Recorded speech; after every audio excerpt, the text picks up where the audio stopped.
Hey, what is up? Welcome back to episode 6 of the Alex and Andrew podcast. I'm here with my very good friend Andrew. We are both music producers and audio engineers, and this podcast is here to help you make your best music. Today's episode is going to be so much fun because we're covering kind of a very unorthodox, uncommon topic. I think it's going to be really helpful in a lot of ways, but it's also going to be an episode you can just really enjoy listening to because it's just fun stuff to talk about. Everybody loves talking about their home studio. Andrew, what are we going to be talking about today? Today we're going to be talking about we're going to be each pulling about across 3 different non-essential home studio items. And this list was hard for me to create because they're non-essential, but like they're so ingrained in my workflow at this point in time where I'm like I would be ordering it immediately or picking it up, or I'd be getting it again immediately if I lost it. So yeah, I'm really interested to hear yours because like mine, if they disappeared, and remember these are non-essential items, not necessary to make music, but awesome to have in your home studio, which is why this episode is so fun. Mine, like if they disappeared, it would be okay. But these are things that like help kind of keep me in the flow state and are just like awesome. So I'm really curious about yours. I can't wait to hear them. I think some of mine are interesting too. Some of them kind of funny. And yeah, why don't I let you start, Andrew? What is number 1 non-essential home studio item? So it's obviously not going to be like an interface or not going to be like the computer or the monitors because those are or headphones. What is your first like non-essential item that you just love to have? It's going to be the DAW, the DAW. No, I'm kidding. like non-essential. No, that's essential. All right. So number 1 that I have on my list, and it is probably one of my all-time favorites on this list, is the Stream Deck, the Elgato Stream Deck. Oh, dude, that this is a thing great one. It's wild. So if you don't know what the Stream Deck is, it's essentially a row of 3 by 5 programmable buttons that you connect to your computer. They got little screens behind them so that way you can put different icons on there. And the cool thing is they're programmable to whatever you want them to do.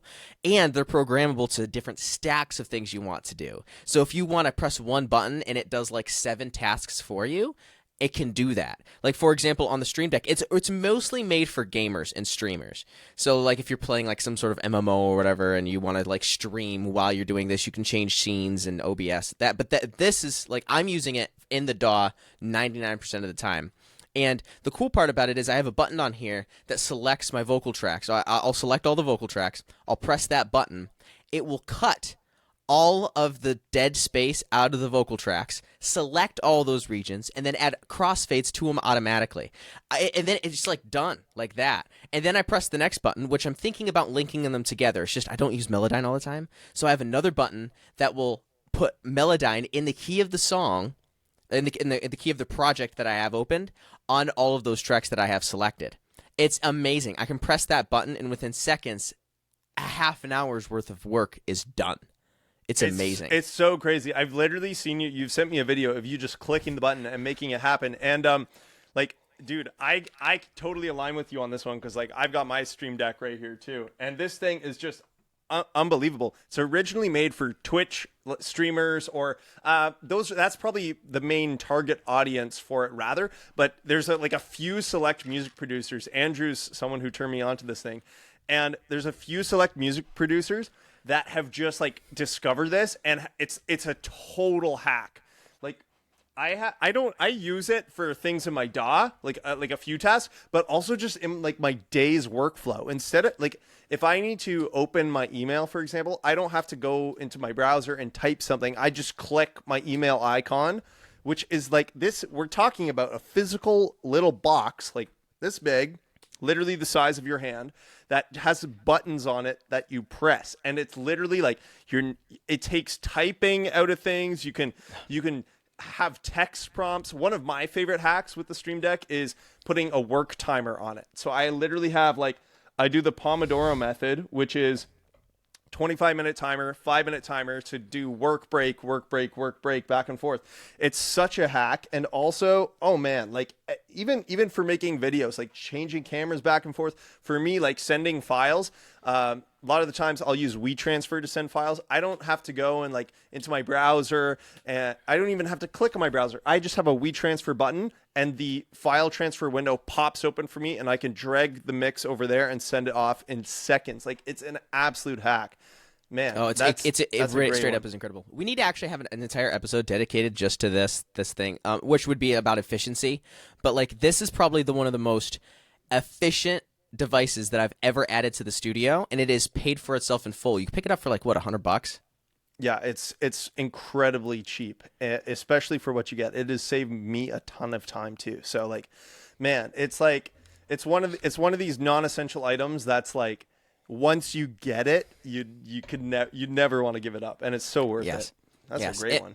And I do want to talk to people that like are speaking about efficiency, because this is super fun to me, and I was never that kind of person. But like, imagine if you're doing like 6 mixes a month, right? Like not a whole lot, but 6 mixes a month. If this helps you get to like 7 or 8 in the same amount of time, it's well beyond worth it. It's just efficient.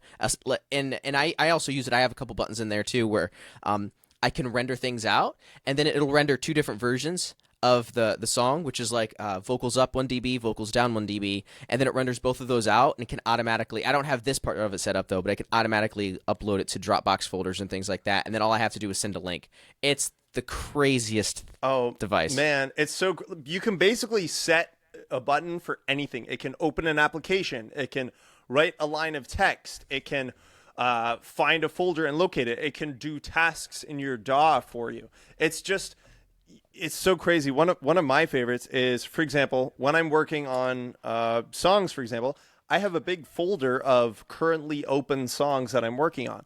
And instead of like searching on my computer for the folder and then kind of like clicking my way forward into the folder, or like clicking through folders to get there, I can just program that exact folder that I want, where it is, onto a button on my Stream Deck. And instead of me like going to my open projects folder, I just click it on this button and it pulls open the folder of my open projects, and I can find the session I'm working on today and click on it to open it within a couple seconds, instead of like navigating through my computer to get to those files. It's an absolute hack. It's probably it's going to be hard to top, but I think we have some other fun things on this list too. Yeah, I think we do as well, which leads me up to what's yours? Okay, so my first non-essential item, in no particular order, is, drum roll, standing desk converter. This is like the weirdest thing that I have in my studio. So basically, once you start, if anyone is a home studio producer sitting behind a desk a lot, or if you've worked in an office before or worked anywhere where you're sitting a lot, it's gonna first little while it's okay, but over the years it's gonna take a toll on you. Your back is gonna start hurting like crazy. I literally know of producer and engineers who have had to have back surgery just from sitting behind like a desk for so long, and that scared the crap out of me, honestly. I never want to have to be in that position, and I want to learn from those mistakes. And so I spend a lot of time behind this desk, like, let's be honest, mixing music all day, right? And so what I looked into is what kind of standing desks are there. And many of you listening to this have probably seen like ads and stuff for standing studio desks, but a lot of them are going to run you $2,000, $3,000, $4,000. And for me, like with all the equipment I would have, I'd have to get something custom built, which would be, I don't know, like $5,000 or something like that. And so I thought, okay, before I like go all in on this like that, let me just see what's out there and what's possible. And what I looked into, which is so much easier and also way more customizable for me, and something I can move around, and if I don't want it in my studio at a time, I can move it, is literally just one of these standing desk converters, which is basically, I have my studio desk here, like with all my stuff on it and all my speakers, and I didn't have to get a new one. I just got this little platform here, which is in front of me. And if you're listening, not watching, even if you're watching, it's best for me to describe this. I have like a keyboard tray and a higher surface level, which has my laptop on it, which is hooked up to the bigger monitor. And I literally just have a lever on this thing. I'm going to have to move my mic out of the way. And I can press this lever, and this thing raises literally, and stands completely fully up. So I can stand and edit vocals or stand and write emails. And then that's if sick. I need to get back into listening position, I can sit down. And then I'm in, like, obviously I've configured my speakers with the whole equilateral triangle concept, having kind of my ears just nicely between the driver and the tweeter on most of my monitors. Like I'm all set up for that when I'm sitting. But whenever I'm not in mixing position, I try to take that opportunity to just grab the lever on this desk, boost up my laptop, and stand. And that has just been amazing having that option. It's been so nice. And the craziest part of this is it cost me $75 to do. Oh, wow. Versus 3K, 4K, Yeah. you know, whatever these. And of course, like lots of the standing desks, like it would be motorized, right? So you'd want the motorized option. That gets more expensive. And I was like, let me just try out this concept of standing first before I commit to something.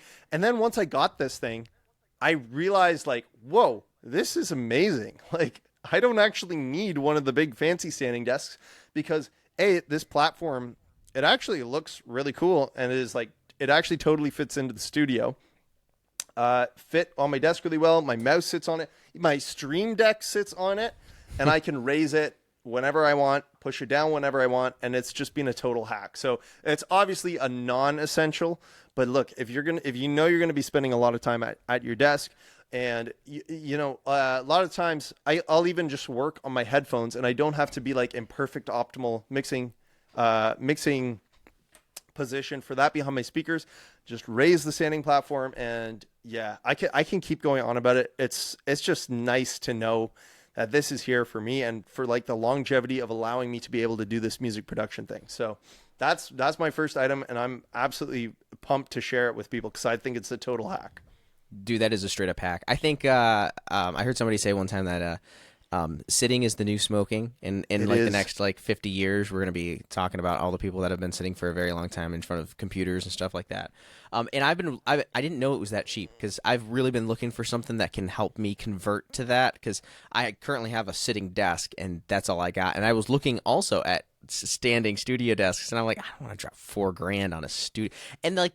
That's like a bare bones one. Like you have racks and like I have racks with power conditioners and things. It's like, oh yeah, yeah, with all the gear in it. Well, let me break down the pricing there for you. So here in Canada, we have Kijiji. I don't know what your version of that is in the U.S. or maybe you have Kijiji there. But Craigslist. Exactly. Okay. Yep. Craigslist. So basically, one of these new will run you maybe $150, $200, which is still worth it in my opinion.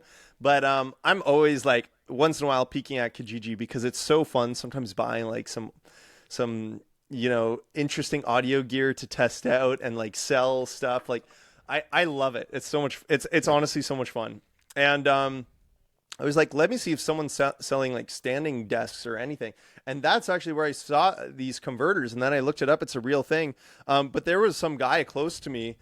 He's like, and his ad was like, I used it for like a month, and then I had during when things were shut down, and then I had to go back to the office, so I'm not using it anymore. But it's sitting here, it's mint condition, it's brand new, and you can have it for like a fraction of the price. So I messaged him, just drove over quick and picked it up. It fit perfectly on my desk, and like it worked out really well. But honestly, full price for one of these converter things is like it's worth it too, because like money will come and go, but something like your back, like if you got if that you for blow life. out your back, like that needs to be a priority. So Yep. yeah, man, there's such crazy hacks out there, and the interesting thing is like I thought it would look funny, and when it's standing, it does look funny, but if it's just like chilling here like this, it's totally natural. And if anyone's coming into my studio or I'm filming videos, I'm probably going to be sitting down anyways in this kind of like producer mixing configuration. So it's only really when I'm doing like, kind of workhorse tasks on my own, I'm just behind the desk, I'm editing, doing admin stuff, then I can stand it up and chill, and it doesn't matter how silly it looks. Like it's good for the body. So Yeah, man. Yep, agreed, dude. That's a really, really, really good one. That's good. What's the second on your list? All right, the second one is colored lights. There's just Oh, dude, I know it's so dumb, but no, it's no, no, it's not. oh, Let's it's get just the the lighting best. discussion going. Yeah. Okay, so the reason why lighting is important, it's not important to me when I'm mixing or doing anything like that. Lighting's important, obviously, like if if I have a camera in here, so I need to make sure there's light on me. But besides that, setting the vibe for somebody in the studio makes a massive difference. And until you've done it before, it's the kind of performance you can get out of somebody when you set the vibe of the room is Oh, yeah. astronomical. It's a major I And so colored lights is one of the best ways to do it because first of all, colored lights by nature, I have one that's I have a phone on my app or yeah, an app on my phone, and I just select the colors through there, and they're just like smart bulbs that get screwed into all the fixtures in here. And of course, you can turn them back to normal right from your phone. And it's amazing because I can press a scene, or I can trigger it from my Stream Deck, or I can trigger it from my Google Home, and I can turn everything different colors. And so I have Studio Mode, which basically puts everything into blue.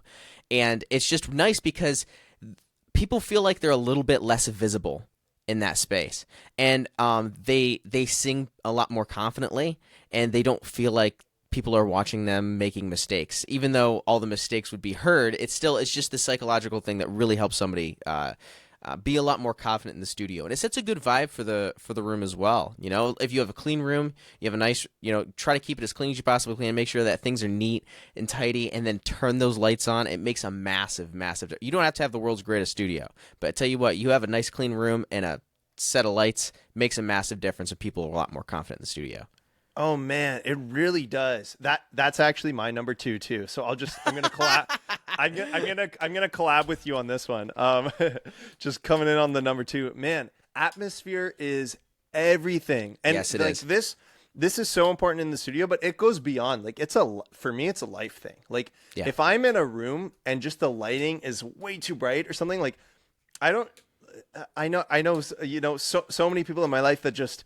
Are kind of just cool with it or roll with whatever, but I'm always the first person to go to the light switch to do like the perfect kind of dim, and then I'm like adding like the lamp in the corner. Like it's the so same funny. way. But like, you ever been to like, I don't know, an event or like a small party or something, and the vibe is just right in the room because like the ambience is right, and then other times like everything's just like way too bright, or like it's just it should be warm light, but it's too bright. Obviously, this is getting like super crazy, but like the anytime you can get the energy in the room right, just the frequency and the feeling of the room, it's literally like mixing the room.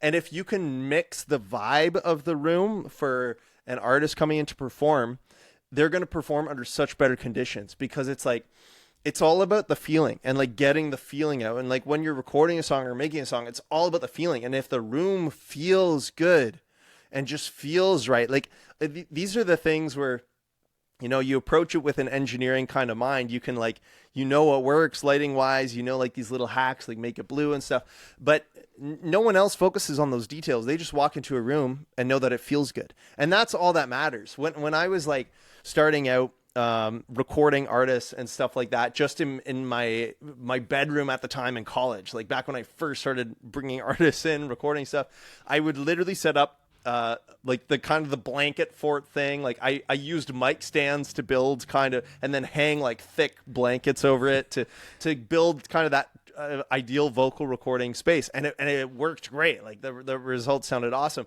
But what I would do is put like a bottle of water inside the little blanket fort, and I'd literally like unplug the lava lamp like on my desk, and I had a lava lamp, and I would move it and put it like underneath like the little blanket fort, so like they would have their own little space, their own little lighting, and like yeah, like it wasn't the most legit thing. Like of course it was like a college bedroom, but I guarantee like they felt like they could perform better and performing themselves because there's just that like that right vibe. And so this is like one of my vibey items. It's a rose quartz. No way, dude. Yeah, it's I got a rose one too. quartz. Yeah, so I actually have two versions of these. I have this one here, which is a rose quartz lamp, and it's awesome because I don't know. Apparently, the stone is just like good vibes. But then I also have a salt lamp, and the salt lamp is like really good for. It basically looks almost identical, but I wouldn't be able to hold it like this because it's a little bit sticky after. Yep. Because it's literally just a chunk of chiseled out salt. And basically, it just kind of is supposed to kind of cleanse the room a little bit. But the main thing is it just really looks cool. And Yep. you see them in home studios all the time. You even see them in pro studios just because it's like, okay, we're in the studio. There's the salt lamp. Like things like it's just adds to the vibe so much. Yeah. Is Yep. yours like a salt lamp, Andrew? Yeah, mine's salt. Yeah. Yeah, but it doesn't change colors though or anything like that. It's just a straight up. I mean, it's a bulb that just. Oh yeah, You same know, for me. That's it. Yep. Yeah, and this actually I haven't had it even set up because like it's I had to pull that out of storage because I'm moving my space right now. But man, lighting is just everything. It Yes. really is in terms of energy and stuff like that in the room. Yeah, it makes a massive, massive difference. And just having the whole vibes of the room set up. When you're a recording engineer, especially, you are like 80% vibe setting, 20% troubleshooting. Like that is your job. And so like when you're in that space, you want to make sure that like you're getting a great sound at the source, right? But like after that, it's all about making sure that you're creating an environment for the musicians to perform well. And since we're home studio guys, we do everything. We're the sound engineer, we're the mixing engineer, mastering engineer, the producer, and the recording engineer. And so we need to make sure that those jobs are being taken care of and people feel comfortable in the space that they're in. And that's one of the best ways to make a space just vibey is just colored lights. If I'm going to recommend a brand, I guess the Philips Hues are great because you have the Stream Deck switch, which is nice, so that you can put a plug-in right on the Stream Deck to change awesome. it, and you can change it with the Google Home as well, which is one of the ones that I was going to add to the not essentials. But I thought about it. I was like, if I lost my Google Home, I don't think I'd replace it. So at least for the studio.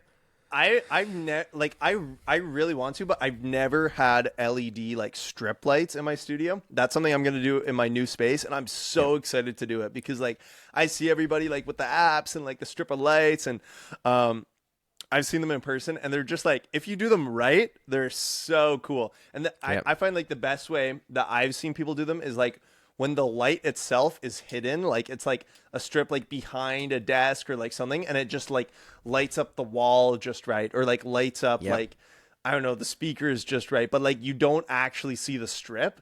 I think like I'm so pumped to try it out. Yes, I had strip lights in my old studio, and I loved it. But I'm currently building a cloud to go above me right now, which I had to get taken down and I'm rebuilding some stuff because the light here in my room, it's a big job. The light in my room is in the way. And so what I'm doing is I'm creating the cloud to have LED strips on the top and allow that to be the light. So when you hit the switch in the back, the light will light up. But I got to get a smart switch as well so that way I can change the colors and everything directly from the switch in the wall itself. And so it's quite. So they're going to be wired LEDs, and you're just going to wire it to the. But I want to make sure that they're smart, so I can change the colors and change the brightness and everything like that. And I want to be able to change it from my phone too. But I want to be able to change it right from the switch, over here if you're watching on video. But yeah, there's just literally the physical light switch in my room. I want to be able to control it from there, and they do make smart switches for that.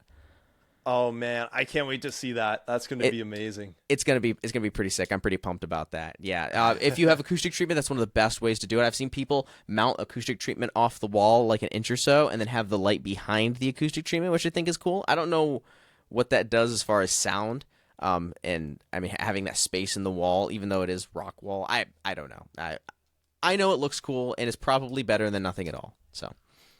Yeah, man, and I've even seen like. If you put it underneath stuff like on the bottom of your desk or unless you have like a cable spaghetti mess under there that you're gonna light up, then don't do it. But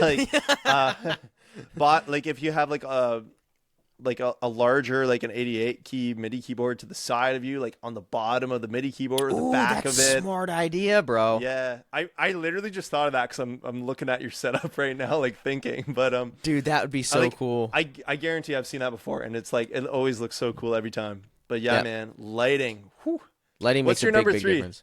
Yep. And so yeah, your number 2 was colored lights. Yeah, my number 3, and this one I really had to think about for a second. But I'm really just gonna go with strings, picks, sticks, things like that. And they're not essentials for you. That's cool.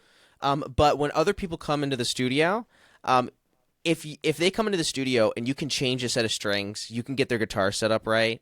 You have extra pairs of sticks if they didn't bring in it. You have that kind of stuff in the studio. You just have it all ready to go. You have it all ready to go. I had this one artist. They came in and they broke strings like halfway through a set, and I changed the strings for them and everything like that because I have 9s, 10s, and 11s, which are like the most common. And so I changed the strings for them, and then I noticed that the guitar was like slightly a bit out of intonation, so I fixed that for them while I was there. I used some fretboard oil, cleaned up their frets. Wow. Yeah, Dude, I made everything. I got to book yeah. a session with you. Yeah. Well, that's the point, right? And so they're like, oh, my word, like, what do we owe you for this? I was like, nothing. I was like, just come back. Keep using me. You know what I mean? Like, to just keep using my studio. And they loved it so much that they still work with me to this day. A lot of it's more remote, though, now. But they loved it. It was nice. And so having That's great, man. Yeah, having different size picks and strings, sticks available, just things like that just make things really, really nice. If all they do is show up, you should be able to make music.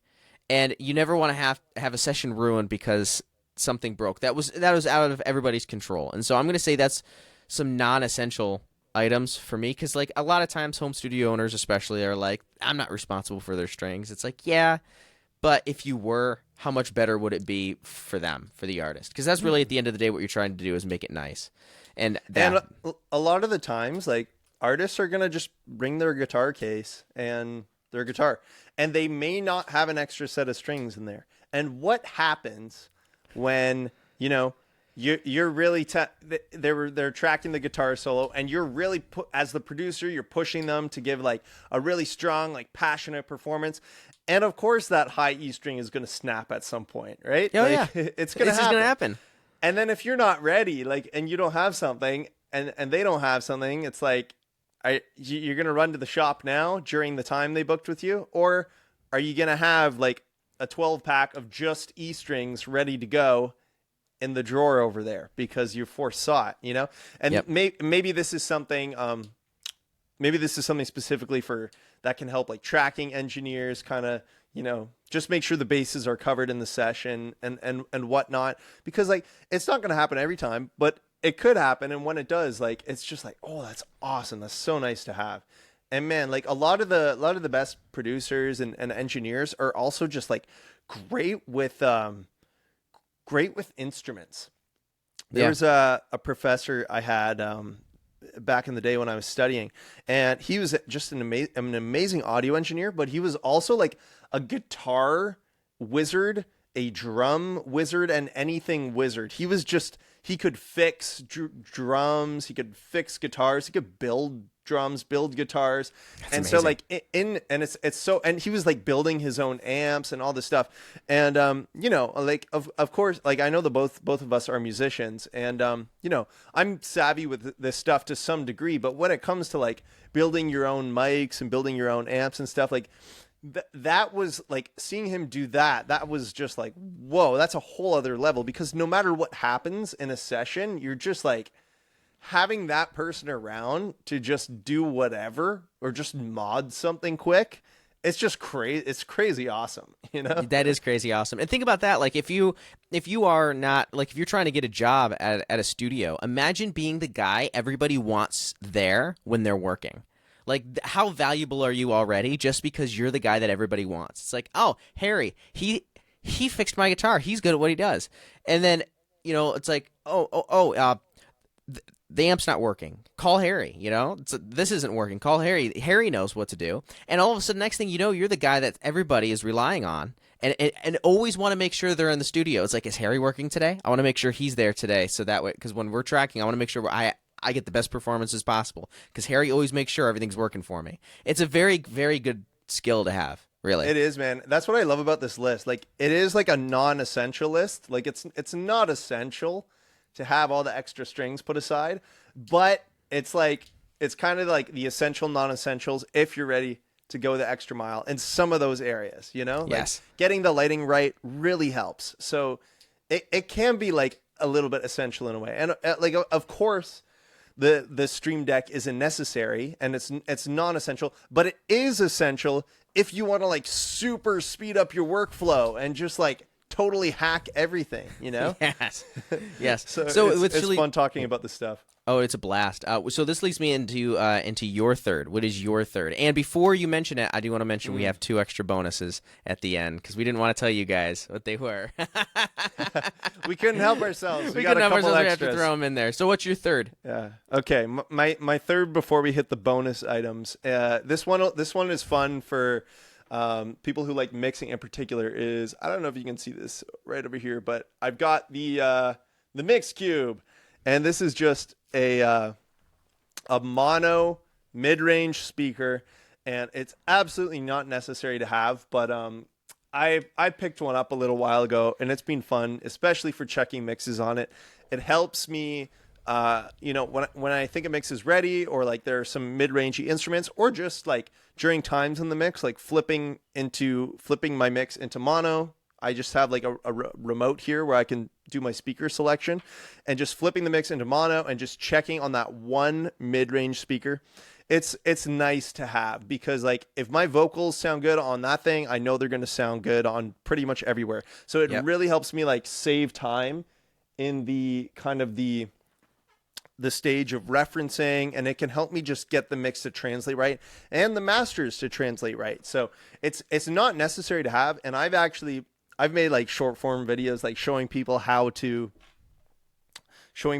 like apply an EQ curve to their normal monitors to just emulate this type of mix cube for a moment, so they can just kind of experiment with like what mixing in the very mid range is like and try that out. And it's not essential to have in any way, but it was something I wanted to try out for a while, and I got it. And now that it's here, it's like it's great to have. It's a blast, and Mixcube is like super awesome tool for mix engineers or anyone that's like, dialing in like frequencies and doing that type of intricate audio engineering stuff.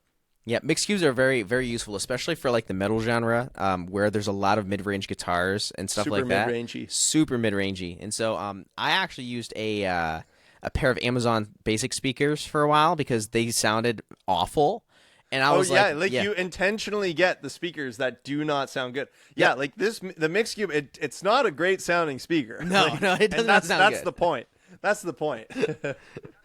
People will say that about NS10s too. Yes, right? Exactly. But like but a lot of engineers that know, if you know the NS10s really well, it's like you can get amazing results because you know them really well and you get the mix right on there, and then it just sounds great everywhere. So yes, I know. I should really learn what they sound like. But the thing is, I don't ever spend enough time listening to music on them because I'm like, I don't like them. One of my buddies used to have a pair of them, and he was like, dude, they're amazing.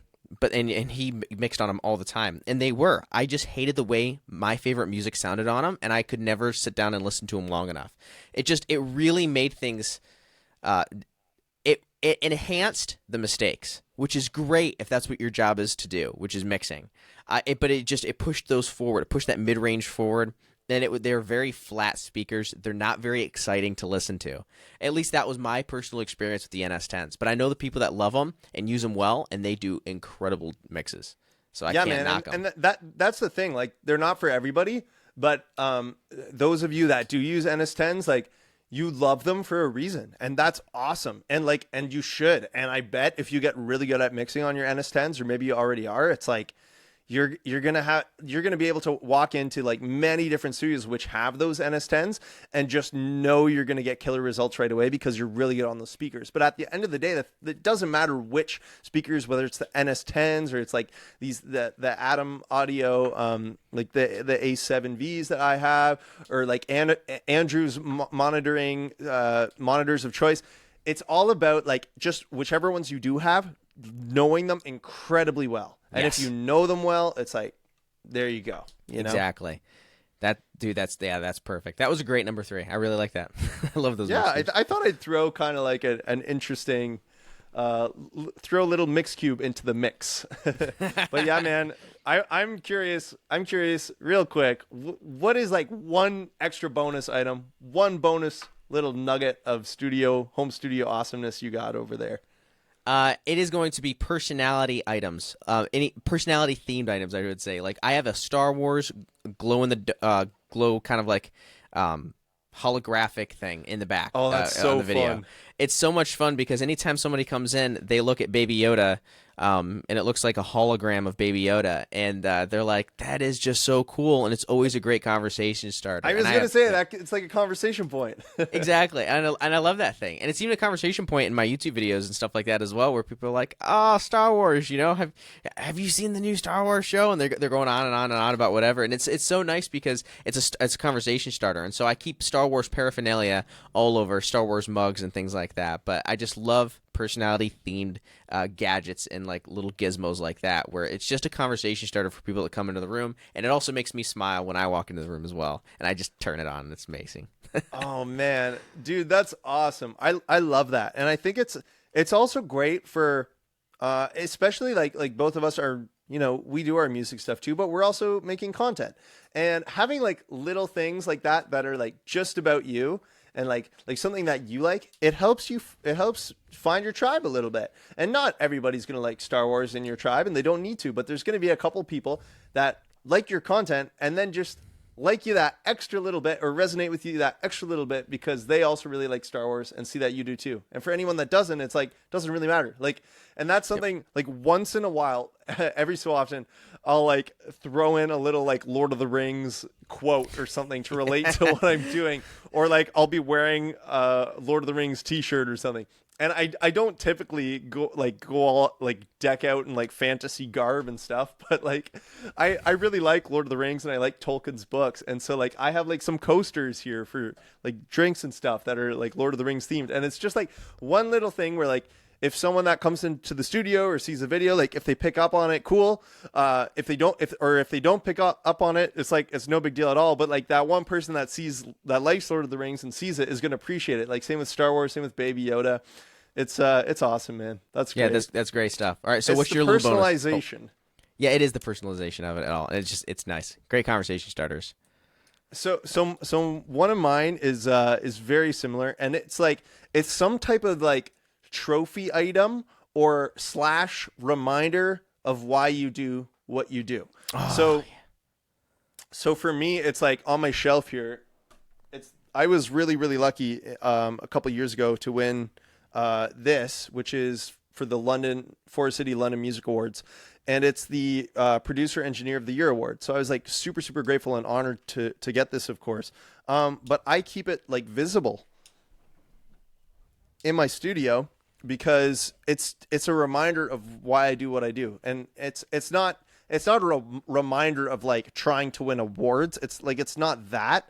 It's more just like having something to show yourself like, hey, yeah, like keep going, you're making progress, whether it's an award like that, or maybe you mixed 2 songs on an album and you have that physical album sitting on your shelf, as a starter or whatever, like, and you just look at it and it's something tangible. It's some little tangible result. And it doesn't have to be an award. It doesn't have to be a CD. It can literally be like a sticky note, with a motivational message of a reminder of why you do what you do. And so the reminder, it could be it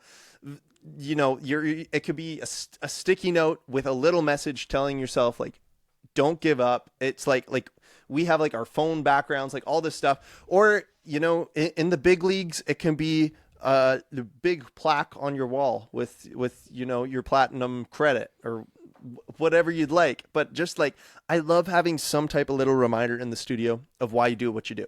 And before this, it was like a couple CDs I had worked on. Before that, it was like it's sticky notes, and I still have some of the same sticky notes stuck up here. Like I know